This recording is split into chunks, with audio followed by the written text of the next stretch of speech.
Hello everyone, welcome to Maths for Sure. Let's start with the 12th standard Maths 1 second topic, that is matrices. So we have already done with the definition of matrices and types of matrices. तो ये definition of matrices का भी video है और type of matrices का भी video है. Okay, so if you want you can check out those two videos.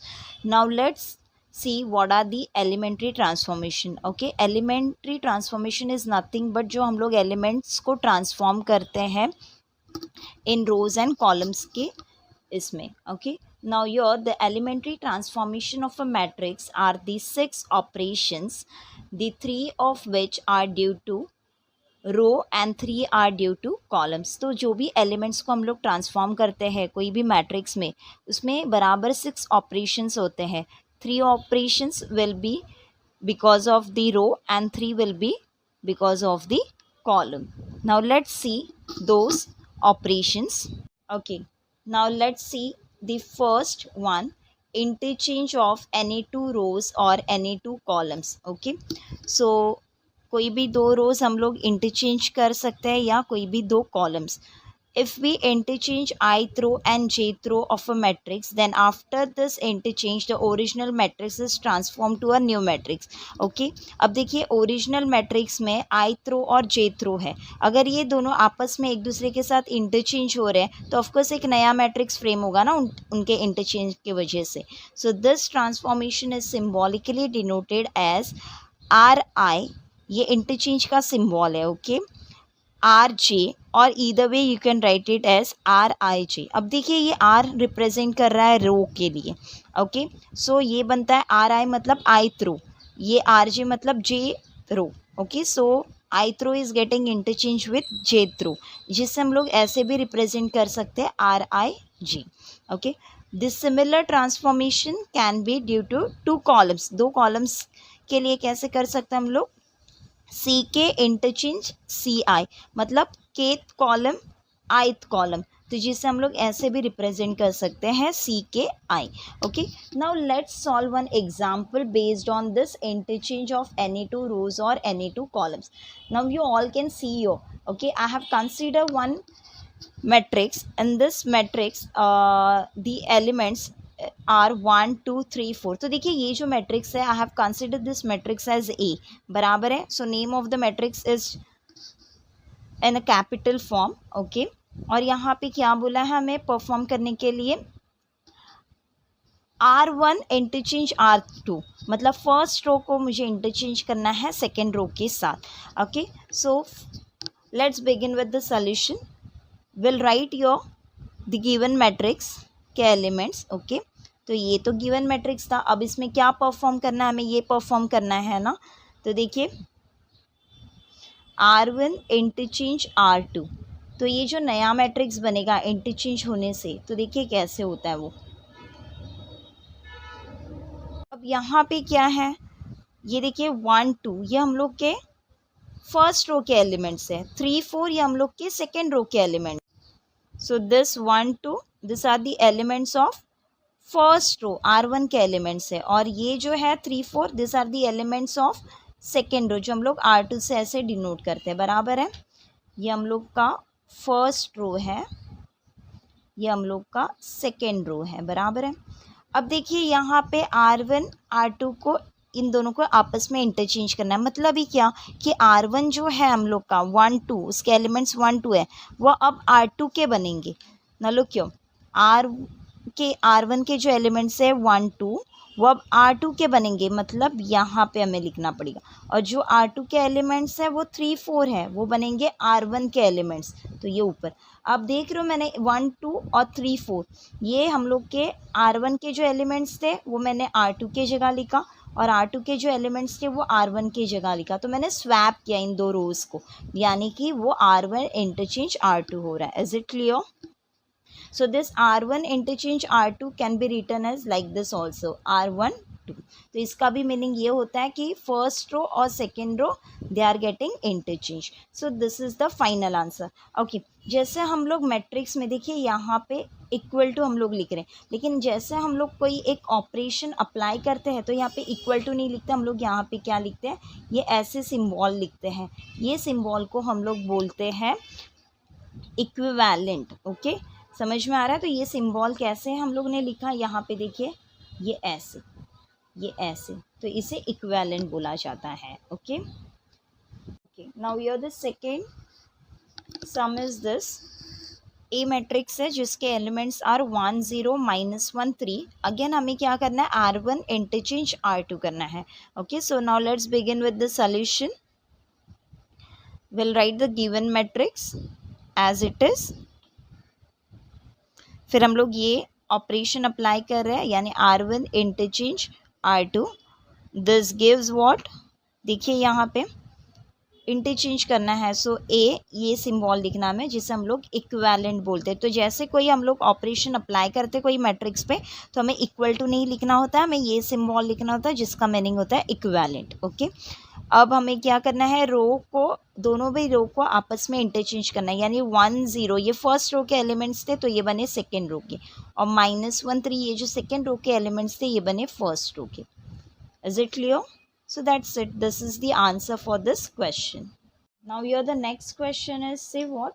Already हमें A matrix दिया हुआ है जिसके elements are 5 4 1 3, और यहाँ पे क्या बोला हमें, C1 इंटरचेंज C2, यानी यहाँ पे हमें कॉलम्स को इंटरचेंज करना है। तो हमें तो पता है कॉलम्स मतलब ये वर्टिकल फॉर्म में जो रहते हैं एलिमेंट्स, इन्हें हम लोग कॉलम्स के एलिमेंट्स बोलेंगे, यानी ये वर्टिकल लाइन। करेक्ट। अब ये वर्टिकल लाइंस को हमें क्या करना है, आपस में इंटरचेंज करना है। So for that let's begin with the solution. Let us write the given matrix as it is. अब हम लोग क्या करेंगे, ये कॉलम्स को इंटरचेंज करते हैं। C1 इंटरचेंज C2 गिव्स, अब देखिए यहाँ पे जो इज इक्वल टू था, कोई ऑपरेशन अप्लाई होता है कोई मैट्रिक्स में तो वो इक्विवेलेंट के लिए ऐसे सिंबल में हम लोग लिखते हैं उसे। अब यहाँ पे क्या करेंगे, जो ये 5 1 है, 5 1 ये एलिमेंट्स फर्स्ट कॉलम के हैं तो वो अब बन जाएंगे सेकेंड कॉलम के एलिमेंट्स, और 4 3 जो सेकेंड कॉलम्स के एलिमेंट है वो बन जाएंगे फर्स्ट कॉलम के। That's it. So this is the final answer for this question. Okay, now let's start with the second, that is multiplication of elements of any row or column by a non-zero scalar. Okay, now see here, if k is a non-zero scalar, k कोई भी एक non-zero scalar है, यानी कोई भी एक number है that is not equal to zero, यानी कि it is not equal to zero, यानी ही non-zero scalar हम लोग बोल रहे हैं। and the row r I मतलब ith रो बराबर है is to be multiplied by constant k, then we multiply every element of Ri by the constant k, and symbolically the transformation is denoted by KRI, or you can simply say that Ri implies KRI। अब देखिए यहाँ पे ये क्या बोल रहे हैं कि एक k नॉन ज़ीरो स्केलर है, मतलब ये k कोई भी नंबर है, यानी उसे हम लोग कांस्टेंट बोल रहे हैं जो नॉट इक्वल टू ज़ीरो होना चाहिए। देन मतलब ये अदर देन ज़ीरो कोई भी ये वैल्यू ले सकता है k। So this k can be positive, negative, fraction, कुछ भी हो सकता है ये। ओके, रूट में भी आ सकता है। So and the row Ri मतलब ही ith row is to be multiplied by the constant k, मतलब हम लोग ये जो रो है Ri ये हम लोग किसके साथ मल्टीप्लाई कर रहे हैं, k के साथ। Then we multiply every element of Ri by the constant, तो वो रो में जितने भी एलिमेंट्स होंगे ना वो सभी k के साथ मल्टीप्लाई करेंगे, बिकॉज ये रो मल्टीप्लाई हो रहा है k के साथ, यानी रो के अंदर जितने भी एलिमेंट्स हैं सभी k के साथ मल्टीप्लाई होते जाएंगे। ओके, और वो सिम्बॉलिकली ऐसे डिनोट होता है KRI, और you can say R implies KRI, यानी RI के जितने भी एलिमेंट्स होंगे वो रो में, अगर फर्स्ट रो है तो फर्स्ट रो के जितने भी एलिमेंट्स हैं वो k के साथ मल्टीप्लाई होगा, अगर सेकेंड रो है तो सेकेंड रो में जितने भी एलिमेंट्स होंगे वो k के साथ मल्टीप्लाई करेंगे। Okay, so let's understand this with one example. Okay, now look here, we have considered this matrix के elements are 1 2 -1 0 1 3, ये matrix के elements हैं। और यहाँ पे क्या बोला है, 2C2, यानी हमें क्या करना है, जो सेकेंड कॉलम है ना उसके साथ हमें 2 से मल्टीप्लाई करना है. So this 2 is nothing but this is a scalar. ये स्केलर क्या होता है, नॉन ज़ीरो स्केलर. अभी हम लोग ने देखा ना कि इसका वैल्यू कभी भी ज़ीरो नहीं होना चाहिए. Okay, this should not be equal to zero.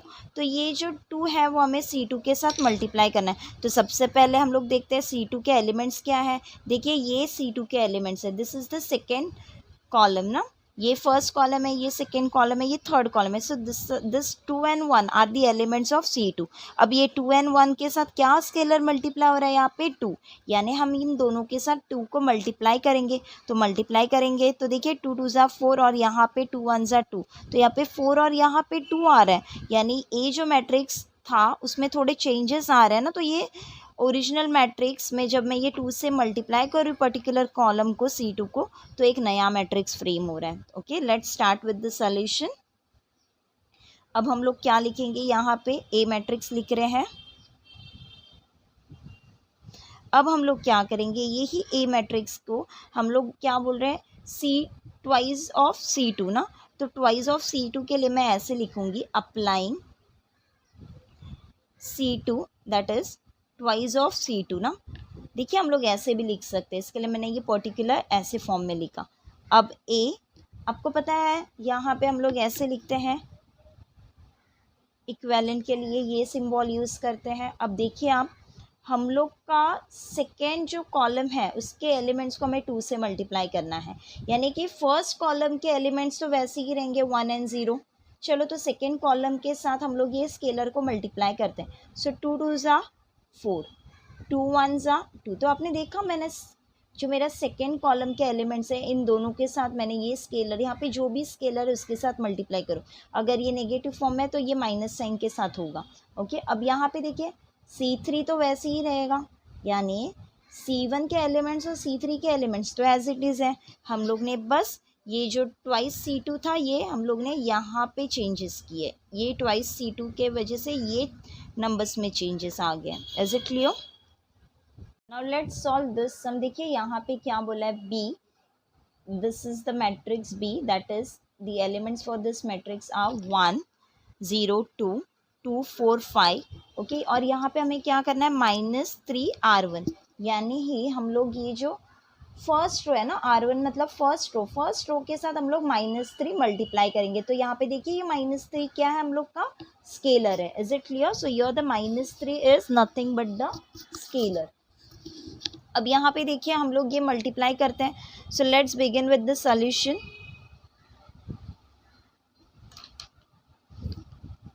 Okay, let's write the given matrix as it is. Okay, अब ये मैट्रिक्स तो हमने ने लिखा. अब हमें क्या करना है, ये अप्लाई करना है. सो यहाँ पे लिखेंगे applying R1 that is -3R1. चलो तो स्टार्ट करते हैं. B, ये इक्विवेलेंट का सिंबल है. जैसे मैंने बोला आपको, जैसे हम लोग का ये एक ऑपरेशन अप्लाई करते हैं तो इज इक्वल टू नहीं लिखते हम लोग, ये सिंबल इक्विवेलेंट का लिखते हैं.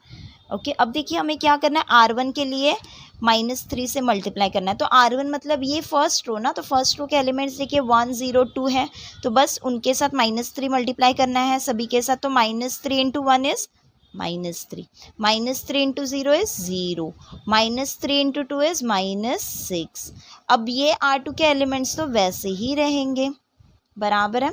बस ये R1 के लिए, ये R1 को हमें -3 से मल्टीप्लाई करना था, तो R1 के एलिमेंट चेंज हुए हैं और हम लोग के R2 के एलिमेंट्स एज इट इज़ है. So this is the final answer for this question.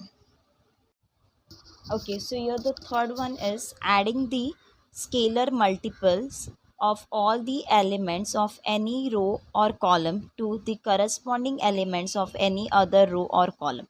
अब देखिए यहाँ पे क्या करना है, if k is any non-zero scalar, okay, यानी k क्या है, constant है, it should not be equal to 0, and the k multiples of the element of Ri, Ci are to be added to the element of Rj or Cj, then the transformation is symbolically denoted as this. अब देखिए अभी हम लोग ने देखा कि के ये क्या है, स्केलर मल्टीपल है. किसका स्केलर मल्टीपल है, आर आई या सी आई का. तो देखिए अब के स्केलर मल्टीपल है, यानी के ये आर आई के साथ मल्टीप्लाई होगा। तो यहाँ पे देखिए ये के जो है वो ये आर आई के साथ क्या हो रहा है, मल्टीप्लाई हो रहा है, बराबर है।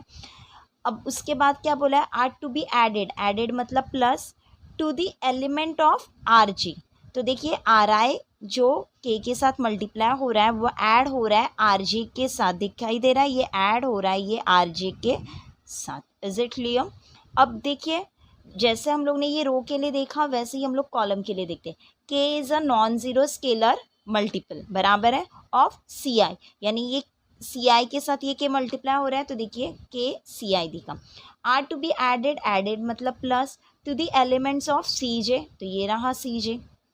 Is it clear? Then the transformation is symbolically denoted by this. तो रो के लिए ऐसे, कॉलम के लिए ऐसे। मतलब क्या है कि हम लोग एक कोई भी कांस्टेंट पर्टिकुलर रो के साथ मल्टीप्लाई करें। फॉर एग्जांपल हम लोग ने यहाँ पे ये स्केलर R1 के साथ मल्टीप्लाई किया तो प्लस हो रहा है वो R2 के साथ। Is it clear? और ये जो पूरा आंसर दे रहा है ये R2 के लिए दे रहा है, बिकॉज ये मैंने आपको J बोला R2 ना, तो ये J के लिए दे रहा है, Jth रो के लिए, मतलब R2th रो के लिए दे रहा है, सेकेंड रो के लिए दे रहा है।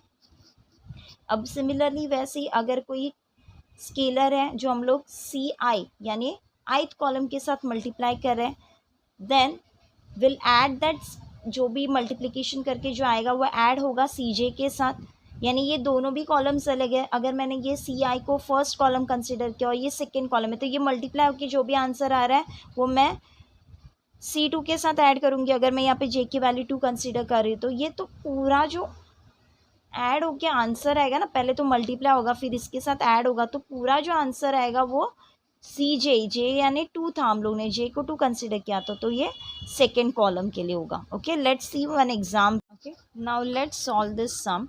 देखिए ए मैट्रिक्स दिया हुआ है जिसके एलिमेंट्स आर 1 0 2 3 4 -3, और क्या बोला है C1 implies C1 plus twice C3। तो हमें क्या करना है, C3 के एलिमेंट्स के साथ 2 को मल्टीप्लाई करना, बिकॉज ये 2 क्या है, स्केलर है ना यहाँ पे। सो 2 हम लोग मल्टीप्लाई करेंगे C3 के एलिमेंट्स के साथ, तो ये रहे C3, बिकॉज कॉलम ये है ना थर्ड कॉलम, तो इनके साथ हम लोग क्या करेंगे, 2 को मल्टीप्लाई करेंगे और फिर हम लोग ऐड करेंगे C1 के साथ, यानी ये एलिमेंट्स के साथ हम लोग ऐड कर लेंगे। ओके, तो देखिए ये कैसे बन जाएगा, applying C1 that is C1 plus 2 C3 that gives, अब यहाँ पे हम लोग कर लेते हैं इसे ओके। अब देखिए ये C1 के लिए है ना, तो यहाँ पे C2 और C3 ये वैसे ही रहने वाले एलिमेंट्स, इसमें कुछ चेंजेस नहीं आएगा, बिकॉज जो भी ये हम लोग ये ऑपरेशन जो भी परफॉर्म कर रहे हैं वो C1 के लिए हो रहा है, बराबर है। तो जो भी एलिमेंट्स में चेंजेस आएंगे वो C1 के लिए होंगे। ओके, CO जो भी ये C1 प्लस 2 C3 ये जो भी हम लोग ऑपरेशन कर रहे हैं ये किसके लिए कर रहे हैं, C1, यानी ये वैल्यूज चेंज होते जाएंगे, ये 0 4 2 -3 यानी सेकेंड कॉलम और थर्ड कॉलम चेंज नहीं होने वाला है। ओके, अब यहाँ पे देखिए क्या बोला है, C1 क्या है, यहाँ पे 1 है, बराबर है, प्लस है तो मैंने यहाँ पे प्लस लिखा, ट्वाइस है तो मैंने 2 लिखा, C3 का एलिमेंट क्या देखिए 2 है ना, तो यहाँ पे 2 लिखो।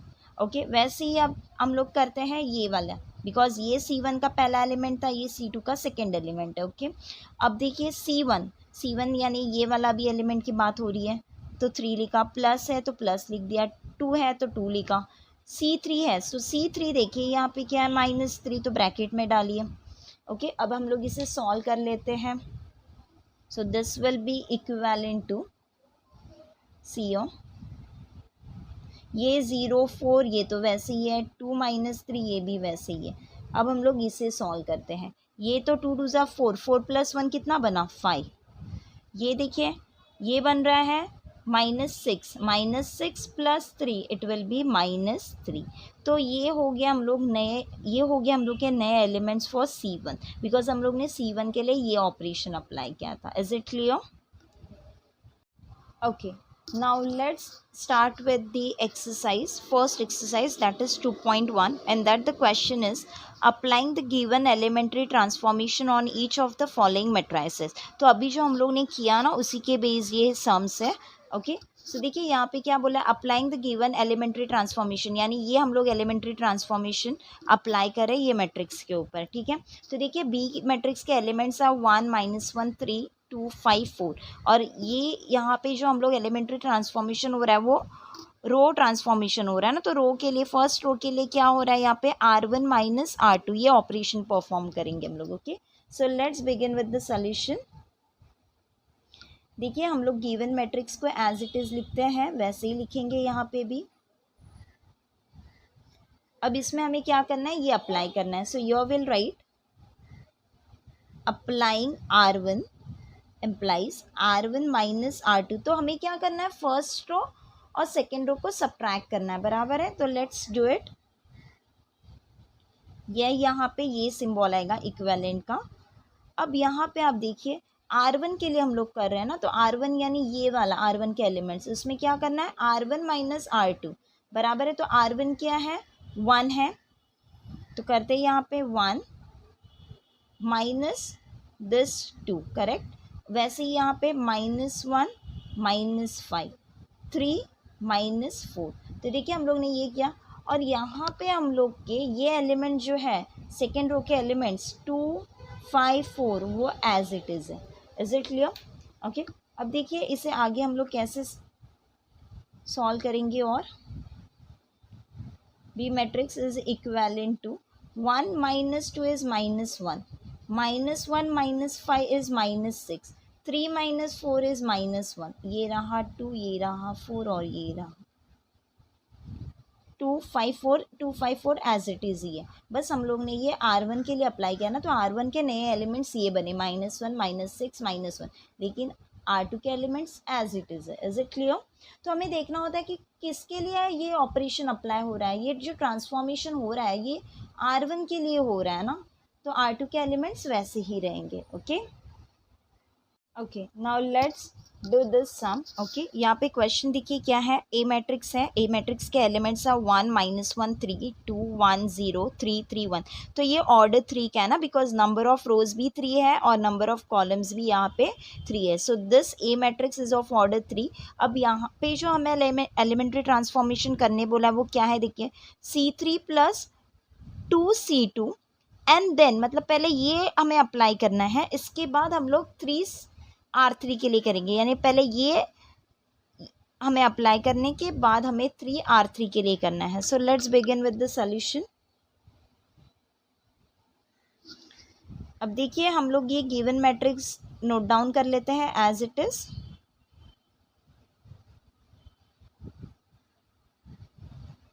ओके, तो यह बन गया हम लोग का ए मैट्रिक्स, बराबर है। अब ये ए मैट्रिक्स बना, अब इसमें हमें ये अप्लाई करना है, बराबर ये वाला अप्लाई हो रहा है। तो यहाँ पे लिखेंगे अप्लाइंग, देखिए पहला एलिमेंट यहाँ पे क्या दिखाई दे रहा है आपको, C3 दिखाई दे रहा है ना, तो ये बनेगा C3, that is C3 + 2C2। Is it clear? अब यहाँ पे हम लोग स्टार्ट करते हैं, ये इक्विवेलेंट का सिंबल आएगा। एज आई टोल्ड यू, जब भी मैट्रिक्स के ऊपर कोई भी ट्रांसफॉर्मेशन लग रहा है तो हम लोग को इक्वल नहीं लिखना होता, हमें इक्विवेलेंट ये सिंबल लिखना होता है ऐसे, ठीक है। अब देखिए यहाँ पे हमें क्या बोला है, C3 के लिए हमें ये परफॉर्म करना है ना ये ऑपरेशन, तो C1 और C2 तो वैसे ही रहेंगे। तो चलो पहले हम लोग क्या करते हैं, यहाँ पे C1 और C2 के एलिमेंट्स यानी ये एज इट इज़ लिख देते हैं, 1 2 3 -1 1 3। अब चेंजेस किसके लिए आने वाले हैं, C3 के एलिमेंट्स के लिए, यानी ये जो 3 0 1 है ये अभी चेंज होगा। तो लेट्स डू इट।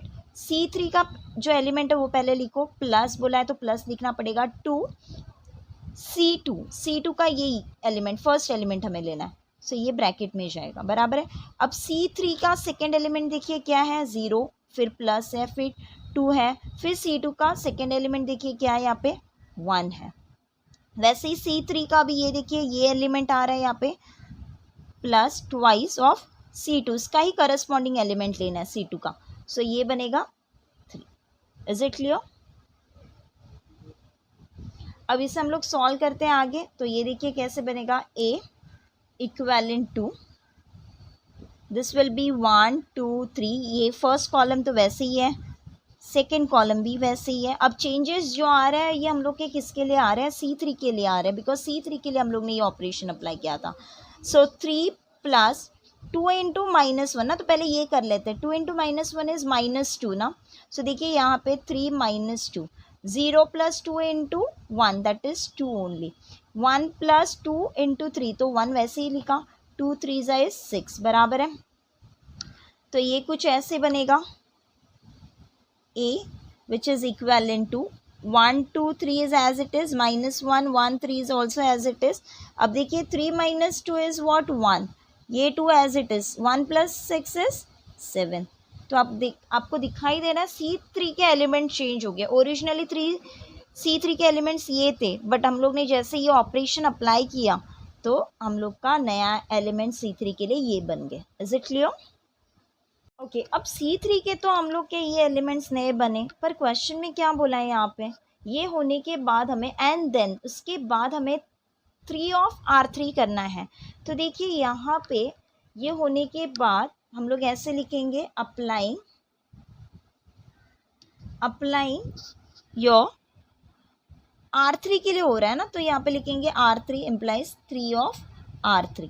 सो ये कुछ ऐसे मैट्रिक्स हम लोग का बनेगा A इक्वेलेंट टू, अब R3 मतलब R1 के एलिमेंट्स तो वैसे ही रहेंगे, R2 के भी एलिमेंट्स वैसे ही हैं, बस हमें जो भी चेंजेस करना है वो R3 के लिए होने वाला है. तो R3 में क्या करना है, हमें 3 से मल्टीप्लाई करना है. R3 के जितने भी एलिमेंट्स हैं उन्हें 3 से करो. तो ये रहा 3 3 ज़ा 9. ओके योर नेक्स्ट 3 3 ज़ा अगेन 9 एंड 3 7 ज़ा इज 21. तो ये बन गया हम लोग का मैट्रिक्स. Is it clear? तो पहले हमें कॉलम के लिए बोला था ये ऑपरेशन अप्लाई करने के लिए, और बाद में हमें रो के लिए बोला है. Like, share and subscribe to my channel.